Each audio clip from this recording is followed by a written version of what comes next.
আমাদের এই পৃথিবীতে এমন কিছু ঘটনা ঘটেছে যার কোনো ব্যাখ্যা বিজ্ঞান বা যুক্তির কাছে নেই।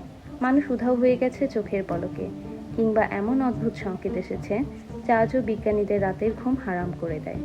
আজ আমরা জানবো ইতিহাসের তেমনই একটি সত্য এবং গায়ে কাটা দেয়া অমীমাংসিত রহস্য।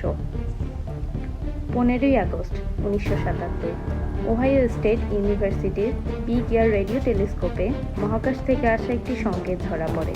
সংকেতটি টানা 72 সেকেন্ড স্থায়ী হয়েছিল এবং এর ফ্রিকোয়েন্সি ও তীব্রতা এতটাই নিখুঁত ছিল যে বিজ্ঞানী জেরি টাটা প্রিন্ট আউটে গোল দাগ দিয়ে পাশে লিখে ফেলেছিলেন, ওয়াও। সংকেতটি এসেছিল বহু আলোকবর্ষ দূরবর্তী একটি নক্ষত্রপুঞ্জ থেকে। এরপর বিজ্ঞানীরা হাজারবার চেষ্টা করেও মহাকাশের সেই দিক থেকে আর কখনোই কোনো সংকেত পাননি। তাহলে সেটি কি ভিন গ্রহের কোনো উন্নত প্রাণীর পাঠানো বার্তা ছিল, নাকি মহাবিশ্বের কোনো অজানা বিস্ফোরণ?